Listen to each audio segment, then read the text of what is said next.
Inside the Illini Big Ten College Football is brought to you by your local Anheuser-Busch distributors, O'Brien Auto Park of Urbana, Hickory River Smokehouse in Urbana, and WAND.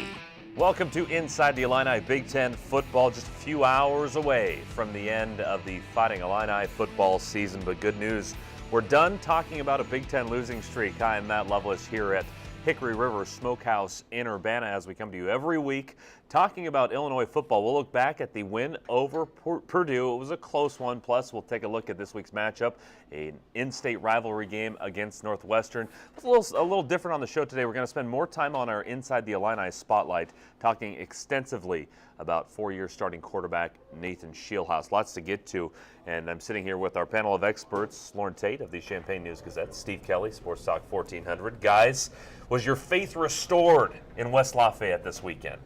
Well, I don't think Illinois played as well as they can, but I would say I feel a little better as I'm starting to look at next season, and of course this game Saturday, but I think that Illinois has enough returning talent, 20 out of the top 22 returning on defense, to be better. And if they're better defensively, I think they'll be okay offensively. I think they're okay offensively now, although that wasn't a great game Saturday.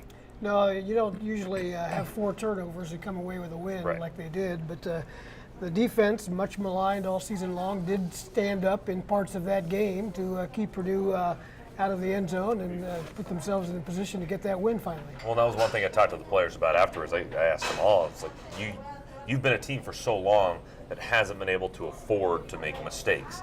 You're able to make a bunch of them and come away with a win, and that may have been a product of exactly who they were playing. But defensively, what did you like defensively in the second half? Well, I'm trying to figure out exactly what happened in the game. Was it different personnel? Was it were you blitzing more? Were you doing something? It wasn't that at all. It was just guys just playing their positions and just getting a little bit better. And they only really had 4 big plays in the game against them. 144 yards for Purdue in 4 plays. The other 54 plays, Purdue had less than half of their yardage. They only averaged 2.6 yards per carry or pass in the other 54 plays. Right. So Illinois did some things pretty well, except for the 4 plays they got away from them.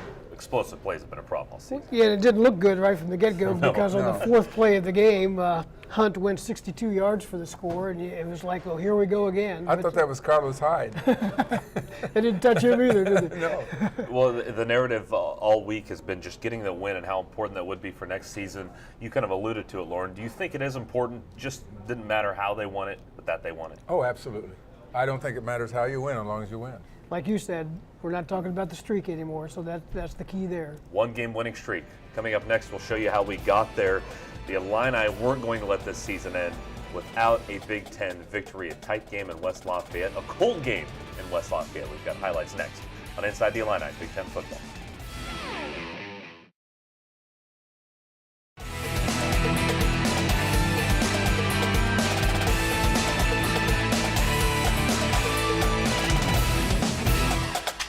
Hi folks, welcome back to Inside the Illini Big Ten Football. Now, let me give you some numbers. It was 777 days ago last Saturday that Illinois beat Indiana. They moved to 16th in the country, and then proving all the voters wrong, they lost 20 straight Big Ten games. It became a point of frustration and a constant talking point for guys like us. The Illini intent on breaking that streak in West Lafayette. Let's go back to the highlights. Frigid conditions in West Lafayette. Temperatures topping out in the 20s. Winds, even some snow. And 2 teams each looking for a glimmer of hope in a lost season. And for as much talk as there's been about the struggle of the Purdue offense, they were on the board in 1 minute and 25 seconds. Akeem Hunt breaking away for a 62-yarder. And Illinois started the game in a hole yet again. But a response. Nathan Scheelhaase, in the last road game of his career, led a drive that ended with a short pass to Steve Hull in the front of the end zone, knotted things up at 7. Purdue went right back to work, a 7-minute drive. Danny Etling was 4 for 4. 3 rushers combined for 45 yards. As efficient as Purdue has looked all season, and the Boilermakers regained the lead. Meanwhile, the Illini were a bit turnover-prone. Scheelhaase seeking a receiver down the middle of the field, and it was intercepted by Taylor Richards, a momentum killer. But finally, a forced punt, and Illinois had the ball back. And on the first play of the second quarter, we again asked ourselves, Why didn't Steve Hull switch to receiver a long time ago? A 30-yard connection, and the game was tied. It stayed that way into the half. Gave up some a lot of motion type things that got us out of a few gaps. Not lost on the shivering Illini and Ross-Ade Stadium, Purdue was held without a score for the final 18 minutes of the half. And that would continue. The Illini were in the Purdue backfield for 9 tackles for loss and a pair of sacks. And while the Illini weren't perfect on offense, Taylor Zaleski knocked through a couple of short field goals, and Illinois took a 20-14 lead. The kids wanted to get after it, and they said, hey, Coach, let's do what we do. I said, I'm with you. Let's go get them. Still time for the Boilers. 3.5 left. Down 6. They drop. But that second half pressure was so big, the Illini brought it. Etling hurried on a 4th down throw, and Viangelo Bentley coming up big with the interception, all but sealing the deal. At the end, a few too many ticks to just take a knee, so the Illini took the unconventional approach. Shieldhouse tossing back to his favorite receiver on 4th down, who kills the clock and takes the safety. A smart play because it's only 2 points, and the game was over. Illinois celebrated with all the joy you'd expect from a team that hadn't had the feeling in more than 2 years. To get that monkey off the seniors back, to get off the underclassmen back, and so we can finally get this program moving in the direction it needs to be going. It's been such a long drought, so definitely that win has definitely electrified us a little more.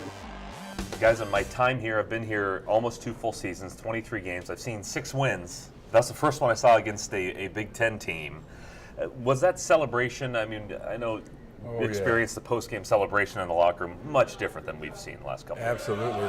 This was a cheerful.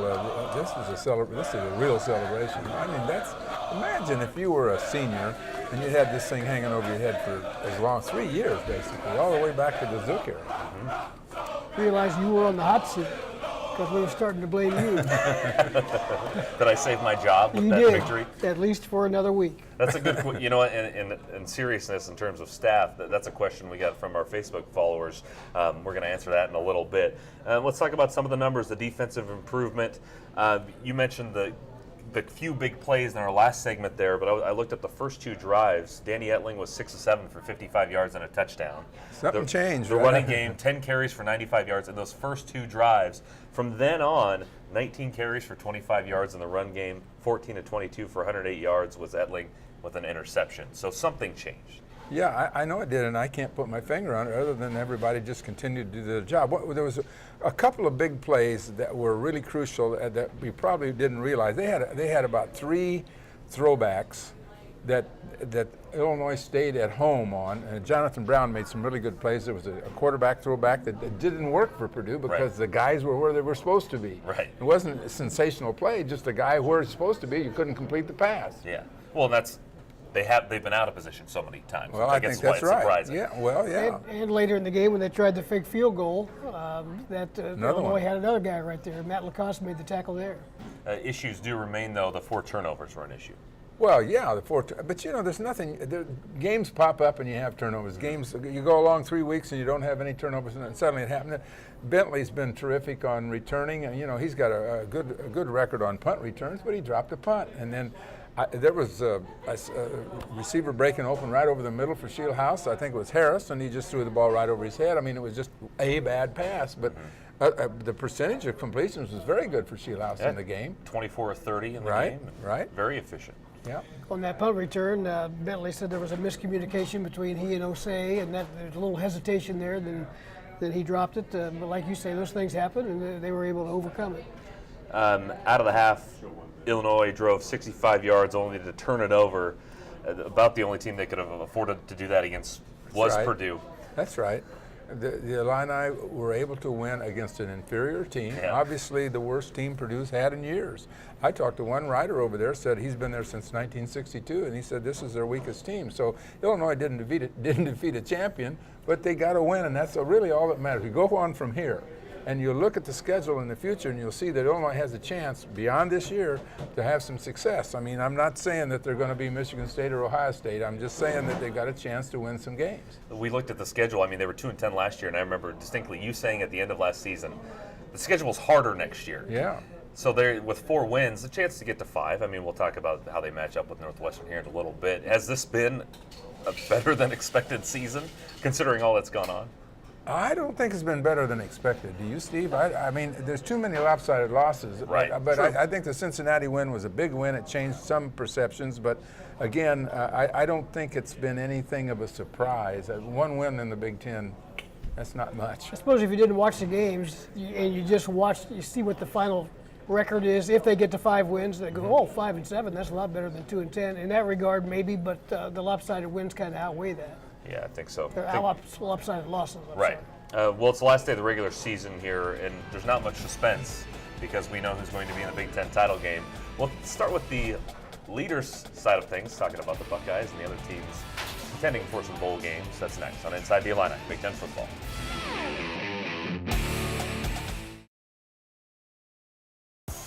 The Inside the Illini weekly MVP recognizes the top Illinois player from the last Fighting Illini game. For the 3rd week in a row, Steve Hull earns the honor. 10 catches, 169 yards. He's now up over 800 for the season. His 2 touchdowns against Purdue were his 5th and 6th of the year. He even came close to a touchdown pass. Steve Hull, our weekly MVP.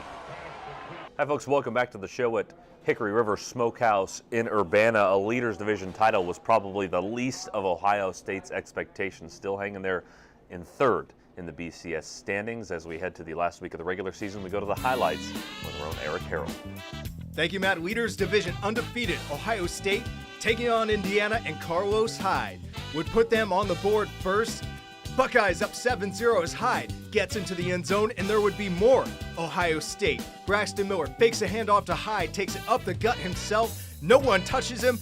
2 men to beat, and he dives into the end zone. Miller puts him up 14-0, and the Buckeyes would just keep on chugging as Braxton Miller takes a shotgun snap, looks down the field, airs it out to Devin Smith. He has a step on the defender, and he scores. Ohio State rolls in this one over the Hoosiers, 42-14, still undefeated.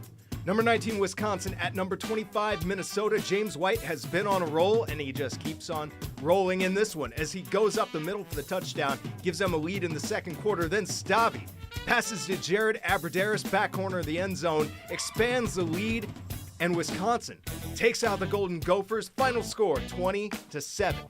Penn State, Nebraska. Penn State trailing in the 4th quarter. Christian Hackenberg throws short left to Jesse James. James breaks up the sideline, gives Penn State the lead in the 4th quarter, but Nebraska would come back, tie it up at 20, and this thing would go into overtime. Another thrilling finish in the Big Ten, and Pat Smith of the Cornhuskers boots it through the uprights, gives them the win in overtime.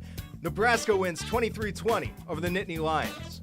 Taking a look at the Leaders Division standings, the Ohio State Buckeyes still alone, undefeated at the top of the standings. Illinois digs out of the basement with their win over Purdue, and Purdue still at the bottom of the standings looking for that first Big Ten win. And now we return to the Inside the Illini crew. Well, if we watch the slate of games on Saturday, I think the most important thing that happened to Ohio State was Oklahoma State beating Baylor, so that Baylor didn't jump them. That's a start. We talk about Ohio State needing all sorts of help in the national scheme of things. That was very helpful.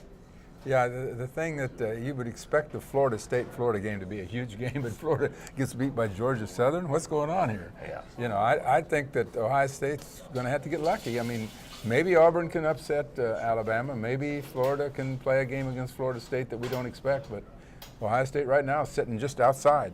I was really surprised at the way that Baylor game went. I'm not so surprised that Oklahoma State won, but man, they just pounded them. Didn't they?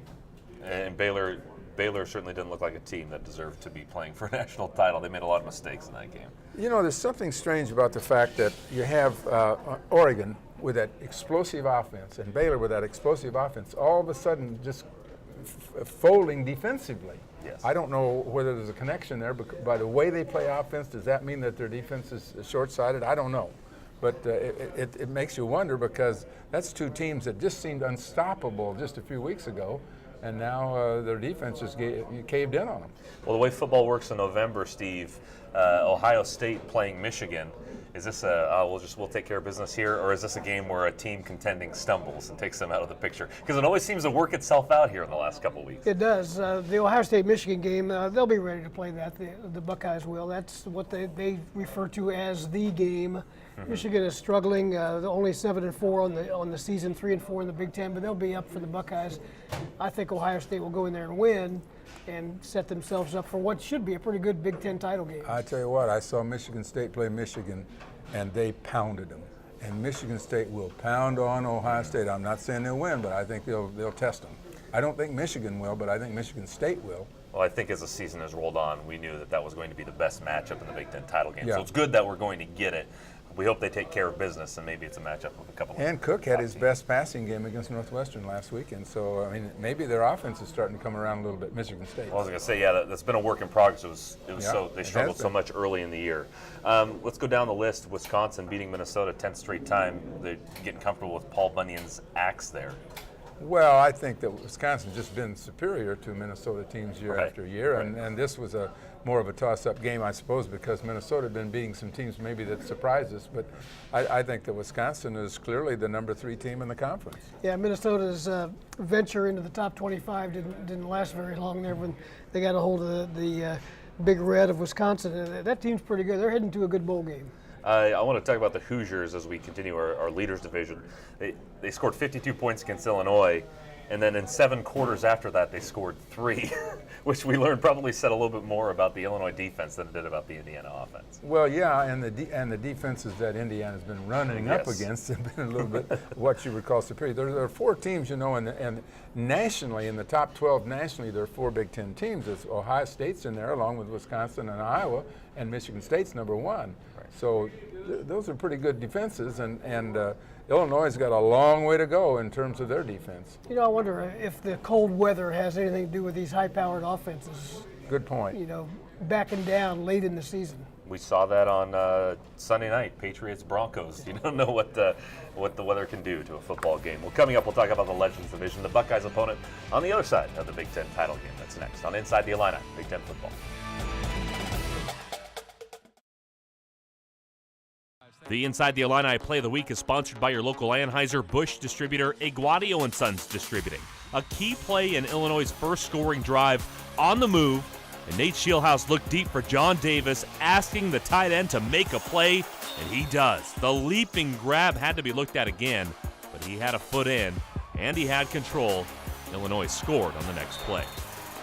Welcome back to the show. To the Legends Division we go. Michigan State has locked up a spot in the Big Ten title game. They've been on a roll since a loss to Notre Dame, undefeated in the Big Ten. We have a title matchup we can get excited about. Eric Harold goes to the highlights from last week. Thank you, Matt. Legends Division over 13, Michigan State against Northwestern. One of the best plays of the day is Benny Fowler reaching back to make the catch, and he is running free along the sidelines. No one is going to touch him. They take a 14-3 lead, and that lead would get bigger for the Spartans as Connor Cook double fake, nonchalant, then throws it down the middle of the field to Josiah Price. Touchdown, Michigan State. They lead 23-6. 30-6 is your final. Number 19, Wisconsin. At number 25, Minnesota.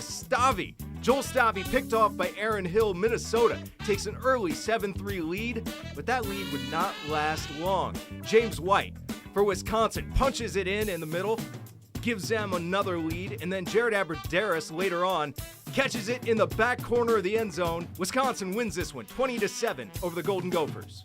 Iowa hosting Michigan, and Iowa would tie it up late with this Mark Weisman touchdown, muscles into the end zone, breaks the plane, 21-all, and Michigan would attempt to come back from a field goal deficit as Devin Gardner runs left, and the ball is loose. Iowa recovers.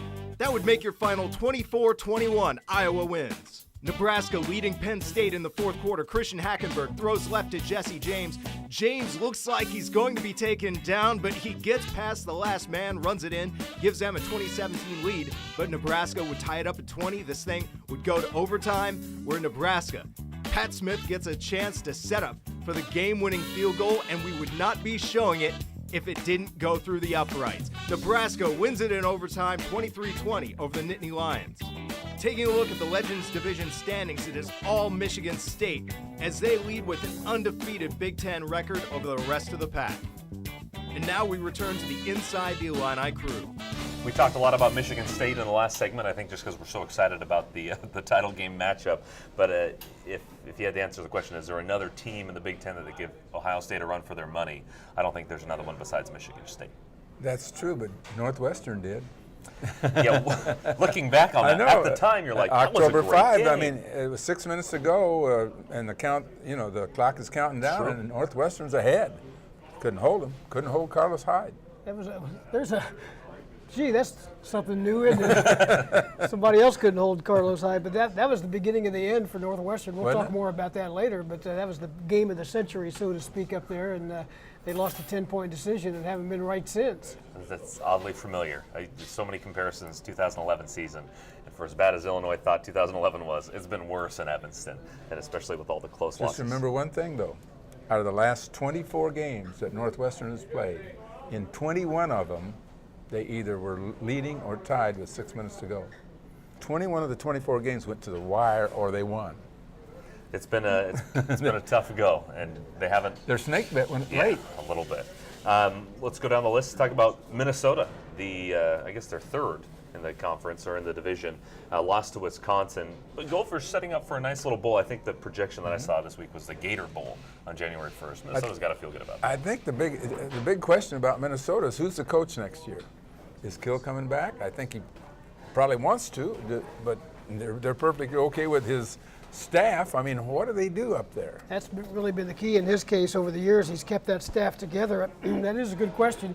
Maybe he alters things and stays upstairs and coaches in the press box. Maybe you can do that on a full-time basis. I don't know. Joe Paterno did. Yeah. At the end. Right, exactly. And moving on to Nebraska, to illustrate how things can change throughout the course of the season. People calling for Bo Pelini's job a couple of weeks ago. Do you think that's all ridiculous at this point? They're 8-3, 5-2 in conference. It's not ridiculous that they're unhappy with him, because they are. I mean, that's a fact of life. Yes. No matter how win or lose this week, they're not happy with him, and their expectations are so much higher. I don't know who they want in there, but they've tried that before, and it Right. didn't work. And Pelini's one of those guys that wins 8, 9, 10 games every year. Of course, there's a history of Ohio State getting rid of a guy like that, and Earl Bruce years ago. So if the fans keep putting enough pressure on you, you don't know what's going to happen. Maybe they'll bring back Bill Callahan. That didn't work too well. I think not. One more Legends Division matchup, a head-to-head matchup, Iowa-Michigan. Iowa basically clinched the fact that Michigan is going to finish fourth in the Legends Division. About the most disappointing team in the league this year. It isn't just their 3-4 record in the Big Ten. It's the way they've played all season. Mm-hmm. This Michigan is just not as powerful as they used to be. I don't know if they're going to come back next year or not, but they've got to have some concerns there. Speaking of the hot seat, I wonder how warm it's getting up in Ann Arbor for Brady Hoke. Yeah, makes you wonder there. And then I wrote on my notes Northwestern. 7-game Northwestern. 7-game losing streak. Coach is positive, but we'll talk about it more. But briefly, the players just seem pretty dejected at this point. 2013 is a bad year for Northwestern, and it isn't because they've played horribly. It's because they just can't finish. Right. All those games so close, the 2 overtime games, the 3-point loss to Minnesota, they're just the Hail Mary. How about that when Nebraska, that might have saved Bo in Nebraska. All those snake bites will slow you down, right? Yes, they I'm will. thinking so. Well, up next, we'll get to our Inside the Illini spotlight here on Senior Day, a guy who's been on the field more than any other the last 4 years. We look back at the career of Nathan Shieldhouse next on Inside the Illini, Big Ten football.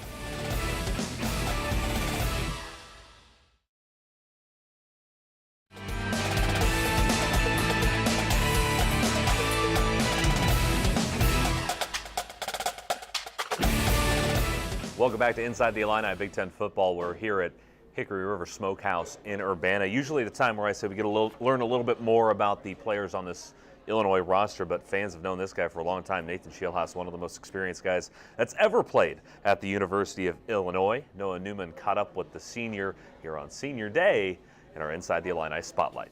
While redshirting his first year in Champaign, Nathan Shieldhouse watched Juice Williams become the first player in school history to pass the 10,000-yard mark. Tough act to follow, but by the end of Nathan's first season, there was no doubt he was more than capable. Shieldhouse became a household name. He ran for over 800 yards, threw for over 1,800, and most importantly, he won, leading Illinois to its first bowl victory in over a decade. Oh, are you kidding me? All of a sudden, we're a force to be reckoned with, and hopefully everybody recognizes that, and we're really looking forward. For us young guys, we're looking forward to next year. The momentum carried into his sophomore season. Illinois started 6-0, but they finished 0-6, costing Ron Zook his job. You know, it wasn't every day that we walked in feeling great about what was going on, great about what we had to do for the day. But Shieldhouse would break out of the sophomore slump and lead Illinois to a victory in the Kraft Fight Hunger Bowl, sending Vic Koenig out on top and becoming just the second quarterback in Big Ten history to win a bowl game in his first 2 seasons. I think we always look back on the bowl victories as two of the biggest highs that we had here at Illinois. With the coaching change came a rebuilding project. Wins have been few and far between over the last 2 seasons. A rough stretch in which many would fold, but not Nathan. There's times when you want to look at the big picture, and times you want to look at the final goal and end goal, and there's times where you definitely just want to focus on each day. And we just got to do things as a team to make sure that we're getting better, that we're doing the best we can each day. Last week, he helped Illinois snap their 20-game conference losing streak, and in the process, he became the second player in school history to reach the 10,000-yard mark, forever linking him to his predecessor. He was able to put up a lot of numbers here, and to say that I'm even, in the same, I guess categories as him on some of those numbers is an unbelievable feat. It's something I'll for sure, be excited to look back on and tell my kids someday, and I'm sure they'll probably think it's a whole lot of yards, and no wonder when I'm not as athletic at that point how the heck I even did it. And when his future kids hear about their father's career, there's a good chance they'll hear just as much about what he did off the field than on it. There's not many Nathan Shieldhouses out there. I was blessed enough to coach on a national championship team that had a Heisman winner. There's not many Nathan Shieldhouses out there. The time is ticking, and the clock is about to strike midnight on my career and the rest of these seniors' careers here at Illinois. And it's just a surreal feeling. Looking at Nathan's arc of his career, he came in freshman year, and I was on the other side of the country, but I knew who he was. He was this Big Ten freshman phenom, and to a degree, and he's having these great first couple of years and kind of had the downturn junior year. What has this season meant to his, legacy? Well, it changes everything. I think you go into your you have a junior year where you complete 4 touchdown passes, you're injured, team loses 10 out of 12 games. I mean, I would hate to think what a lot of people were saying about Shieldhouse when this season started. Well, he had just the opposite going for him before. In his first 2 years, he was the first quarterback ever to lead Illinois to back-to-back bowl wins. So he had that, and then he hits the bump in the road, so to speak, and really he could have gone in a couple of different directions. And yet, knowing the kid, you like the way that it turned out because he hung in there, and he's had a great year. Well, we see 323 yards from tying or from beating Juice Williams' record for total yardage at Illinois, and that's pretty significant. That's without much running the last 2 years. The first 2 years, he was a good. He made a lot of yardage on the ground. He hasn't run, and I think they're trying to protect. After last year, you're trying to protect a guy and not have him carry the ball too frequently because the more hits you take, the more chance you have of getting hurt. Last year he was dinged up some, but he only missed a couple of games. He's made 47 career starts. And so his durability has been pretty good overall. He's taken a lot of punishment. Yeah. Even when he's not running, he's getting hit a lot of times when he's throwing the ball. And with the exception of last year, he has been very durable. And I was looking at his numbers, and I almost wonder if the first few years maybe he wasn't used his capabilities. He wasn't trusted with his arm as much because this is the first year he's ever had 50-plus passing attempts in a game, and he's done it 3 times, 3 of the last 4 games. In fact, his 3 highest passing attempt totals were in the last 4 games of his career. Well, he's had 4 different coordinators in his 5 years that he's been here, and obviously Cubitt is a good fit for him. And Cubitt has set it up so that he doesn't have to run very much. Every now and then he will, though, just to surprise him. You're right, though. There were definitely questions about his arm strength early in his career. Yeah. And Cubitt talked about it this season as it went along. They kind of changed his arm position a little bit, and I don't know if that made it stronger, but it made him more effective. Those long sideline passes that he didn't throw very much when he was a freshman, he's throwing now. I think he's got pretty good arm strength. And I think the biggest takeaway from Nate, the legacy he'll leave, he's such a leader. He's a guy who is very concerned with the future of this program, the future of the quarterback position. And I think that's what he's going to leave behind for these guys as they continue to grow. Been a fun guy to cover for a few years here. Well, now we turn our attention to the guys who play on Sundays. Elise Menaker has a look at Illini and the pros, brought to you by O'Brien Auto Park of Urbana. Thanks, Matt. Texans linebacker Whitney Merciless posting impressive numbers Sunday against the Jags, 6 tackles and 1 sack, but several other former Fighting Illini stealing the spotlight with big weeks of their own. Sunday, a career day for Giant Steve Weatherford, 2 65-yard plus punts and 2 punts inside the 20-yard line. And how does he celebrate? Take a look at this tweet. Monday, he shows up to practice. Weatherford selected for a random drug test. Also with a notable performance, but no drug test that we know about, Arizona Cardinals running back Rashard Mendenhall. Mendenhall with maybe his best week since week 1, rushing for 54 yards and this touchdown on 13 carries. He also caught 1 pass for 24 yards. It feels good, but you know, I kind of try and keep a level head about things and kind of approach things the same. And you know, it felt good today, but you know, it's gonna be another week and another week, so kind of continue to prepare the same way. Can't go a week without mentioning running back Pierre Thomas. Thursday night, Thomas rushing 10 times for 73 yards and 5 catches for 57 yards. And your Illini injury report. John Asamoah and Michael Ho'omanawanui both out in Week 12, and ESPN reports the groin injury Vontae Davis suffered in the second half of Sunday's game against the Cards is not severe. He is expected to stay in the lineup. The Dallas Cowboys signed defensive end Martez Wilson to a 2-year contract. Wilson was with the Saints for the past 3 seasons. He played 4 games as a Saint and 3 games as a Raider this season. I'm Elise Menaker for Inside the Illini.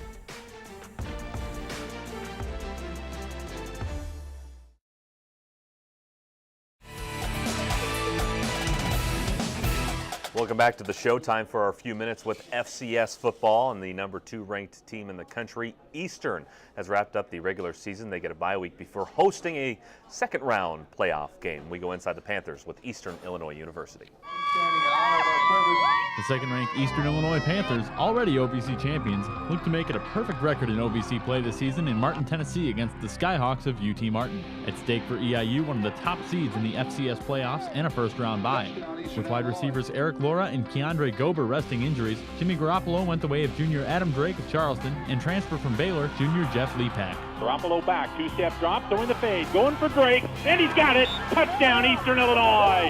The Panthers rack up 47 points in the first half. Garoppolo with 366 yards passing and 5 touchdowns at halftime, as EIU goes on to win their 8th game in a row, 70-22. I really believe from an offense and defense standpoint, I've never seen them that sharp. You know, we're talking about 3 major players on offense being out, the quarterback throwing for over 400 yards, the backup tailback rushing for over 130. The O-line was just dynamite. The D-line, the linebackers, the secondary. I've just never seen these guys are amateurs and they're operating at a professional level. It was a proud moment as a coach to see those guys function in a game like that. In less than 24 hours after wrapping up the most wins in a regular season by an EIU team, 11, and their 3rd all-time undefeated season in OVC play, the Panthers found out their postseason fate. After last year's loss to South Dakota State in the playoffs, it left a real bitter taste in everybody's mouth. And I mean, there's no other way to put it. We got embarrassed at South Dakota State, and coming back this year, there's a real drive and motivation to, you know, prove the country wrong that, you know, the OVC can win a playoff game, and we're going to go out this year and we're going to do that. We met our first goal, and that's becoming back-to-back OVC champs. But in the long haul, the biggest goal is, of course, with any other team, is to win that national championship, have the big ring. And watching the selection show and knowing the passion and the drive that all the guys have on my team, I truly believe that we seriously think that we can do this. This is a story, and it's still being written, but it's coming to a close. It's coming to an end, and I just really think that this team is special. I really think it's been touched, and I'm looking forward to seeing what they can do in the playoffs. The Panthers earned their first round bye and will play next weekend in the second round of the FCS playoffs. It will be the first postseason home game for the Panthers since 2006. EIU has not won a postseason game since 1989. That's a span of 11 games. Reporting on the Eastern Illinois Panthers for Inside the Illini, I'm Brad Kupiak of WEIU. Thanks as always to Eastern for that report, and good luck to the Panthers on December 7th. Next up, our Pick'em. We look at the big matchups across college football, plus going to Facebook to answer your questions about Illinois. That's next.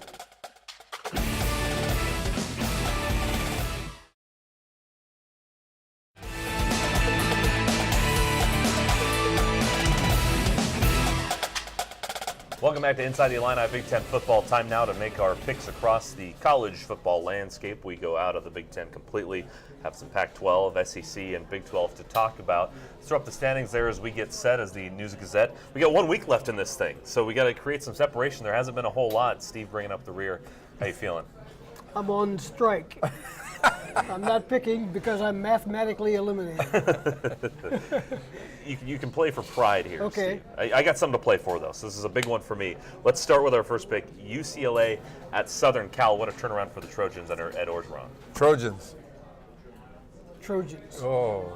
Yeah, I like what they're doing. I've picked against them a couple of times since they had that rough start. I'm picking the Trojans as well. He seems to have things clicking.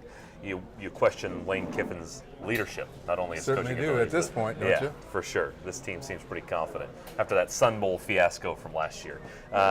Next up, we'll pick a Big 12 game, Texas Tech versus Texas. Texas. Oh, I got to pick the Longhorns too. I got to go with Texas in that. They're home, aren't they? Yeah, they're home, and it seems almost silly that at one point people were calling for Mac Brown's job at the time. That's true. Well, you got Say, two Mac situations. Brown. You know, it's just a good policy to usually stay with USC and Texas. That's two of the teams you want to pick. We're living in 2006 right now. My pick is Texas as well. And finally, really the game of the night, and the game Buckeye fans will be watching very closely because this is their best chance to get into the title game. Alabama at Auburn. Alabama favored by 10.5. How confident? Oh, I'm absolutely confident in Alabama. I cannot go against the As a kid that grew up an Ohio State fan, I'd love to see Auburn win, but I got to go with the Crimson Tide. They're too strong. This is where the separation is created. Okay. Right. Because good for you. The last time we picked a 9+ point favorite on the road, it was Baylor last week, and they lost by 32. So I'm going to pick the home team in this one, the home SEC team. I'm going Auburn beats Bama. Florida State meets Ohio State in the national championship game. How do you like that? Who wins that one? Ooh, we're in Big Ten country. I don't know if I want to say. I like Jameis Winston as long as he's playing. Yeah, that's that another game. question. That's the big question in that one as well. That does it for our pick segments, which I'm going to win. I'm not a confident man in that pick, but I want to see Auburn win. All right, this is time we go to Facebook to answer your questions. This one from Steven. And this is a good question. We alluded to it earlier. Did the win over Purdue for Illinois save any jobs? I think that the job was safe going in as far as Beckman's concerned. I don't say that about his staff necessarily. There might be some changes defensively. I think offensively it'll stay the same, but I don't think that Mike Thomas was going to do anything about Beckman. And what we don't really talk a lot about is maybe some guys move on their own. You know, maybe they found out this was not for them, and they take the bull by the horn, so to speak, and make a move themselves. How valuable is Cubitt in the market now as an offensive coordinator? I'd say very valuable, but he has said that he would like to stay here, but we'll see how that plays out. I think he wants to get his hands on West Lunt for a season and see what he does out there. So I don't think Cubitt's gone at the end of the season. Plus, he's got most of his line back. He's got everything back but his receivers, and he's got a couple of good tight ends that are back, and I think he can build a receiver core. And when I hear that question, I feel like it'll lose more to maybe Tim Banks and the defensive staff. Did it save his job? It was a good performance. I can't say it's going to erase all the bad defensive performances of the last 23 games that he's been the coordinator. Last 17 games, the average margin of defeat, 22.5 points. Yeah, it's a lot of points. Hasn't been nearly that much in Northwestern. We'll talk about those Wildcats coming up next. Thanks, Stephen, for the question. Remember, you can ask this question for a chance to win a $25 gift card to Hickory River Smokehouse. Let's talk about those Wildcats. Illinois enters on a one-game winning streak. We'll call it that at this point. What's happened to Northwestern's season, and can Illinois take advantage? That's next on Inside the Illini Big Ten Football.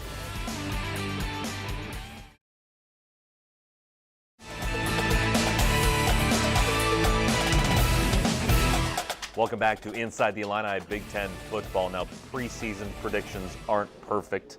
Neither are mid-season perceptions. The 2011 Illinois team knew that, and the 2013 Wildcats maybe know that even better. Ahead of today's matchup, we look at how Northwestern went from a BCS contender to home for the holidays. Good vibes in Evanston were rolling through a 4-0 start. Dating back to the 2012 season, Northwestern was 14-3, a program on the rise and on the cusp of breaking through the BCS. It all led to a matchup of number 16 versus number 4, Northwestern and Ohio State. The Wildcats had a fourth-quarter lead before the Buckeyes scored a go-ahead touchdown and sealed it with a fumble recovery in the end zone. It was a game that lived up to the hype of a top 20 primetime matchup. It was also a game that began a spiral for the Cats. A week later, they were crushed at Wisconsin. And Northwestern loses its second in a row. They lost at home to Minnesota by 3, in overtime at Iowa. Touchdown, Iowa! And Pat Fitzgerald falls to 4-4 on the season. Up by 3 with zeros on the clock against Nebraska, this happened. Ball tipped in the air, caught, touchdown, Jordan Westerkamp. Nebraska wins the game on the final play of the contest. Oh, baby! Add a 3 overtime loss to Michigan and a blowout loss in the hands of Legends Division champ Michigan State, and a once promising season is now lost. At 4-7, the Wildcats face an Illini team they beat by 36 a year ago this week. Battered but not beaten, the Wildcats see an opportunity to wash out some of that bad taste this afternoon. Every year I've been a part of this has been a rivalry that I think has been built on respect between two schools, and I expect to see the game probably the same way on Saturday. I don't know how many Northwestern fans there are in the WAND coverage area, but that would have been a pretty depressing video to watch, how that season has unfolded. I know it's been a bunch of not a bunch, but a few hard luck losses. What's been the biggest problem for Northwestern this season? What do you think, Steve?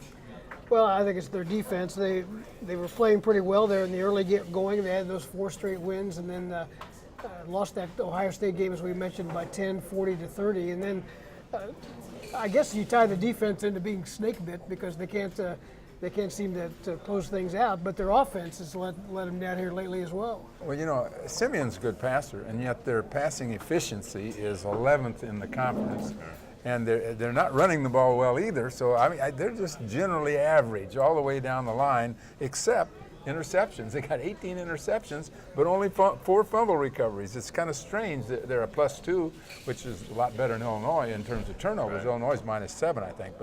But it's a team that they're an extreme in a lot of different ways, and it's hard to for long periods of time. They play really good football, and then at the end of the game they lose. I can't explain it. Yeah, it's been tough. A bunch of 3-point losses, a couple overtime losses. The Hail Mary against Nebraska was just a fluke play. If a Northwestern defensive back goes like this instead of like this, that's a victory. So it talks about the little things, how they make a difference. They really do. They've had some injuries too. That a big factor. In fact, it's been kind of all throughout the season. It isn't one thing. It's just a number of them. And you add them all up, and it's just been a rough season for them. And that's contributed to their inability lately. How many quarters did you say since they've scored a touchdown? If you don't count the overtime against Michigan, 10 quarters. The second quarter against Northwestern, the second quarter against Nebraska is the last time they've scored a touchdown other than the overtime. Right. One thing I noticed as a trend as we talk about this matchup specifically, many teams are beating Illinois this year kind of like they did last year, Ohio State, Wisconsin, Indiana. So if we were to take that logic and apply it to Northwestern, how they match up, the questions of King Coulter's health, not having Venrick Mark, Illinois might be able to get back a little bit of what they didn't have last year against that team. Well, I think you're out there playing for pride. It's going to be chilly. It's going to be nothing really on the line, just your pride. And I think that Illinois is kind of coming on a little bit, maybe. That's a stretch to say that, but at least the Purdue game is a win. And if you can get 2 in a row, you go into next season feeling maybe different than you would if you lost them. It's another trophy game, the Land of Lincoln Trophy, and they remember what happened last year, 50-14. Northwestern, so there'll be a little payback. But Lauren's covered Illinois longer than I, and I've done it for 30 years, but it seems to me that Northwestern, over the years, is always a little more ready to play in this game than Illinois is. If there's nothing to be gained, Northwestern usually wins. But there was something about that team last year. They did not mesh with the coaches. This team, I think, meshes with the coaches. They just aren't good enough. Yeah. It'll be an interesting matchup and one I'm interested in watching. One of the worst passing defenses against one of the better passing offenses. That could be the mismatch. That's what wasn't there last year. One of Illinois' scores was a Riley O'Toole rushing touchdown. Well, things will be a little bit different this year. Well, thanks for watching Inside the Illini Big Ten Football. We do have a game at 2:30, plus adding a show for you. We'll be back here at noon next Saturday to wrap up the season, give out some season awards, and take a look at the Big Ten title game matchup. Thanks for watching us, and go Illini. Thank you for watching Inside the Illini Big Ten College Football, brought to you by your local Anheuser-Busch distributors, O'Brien Auto Park of Urbana, Hickory River Smokehouse in Urbana, and WAND.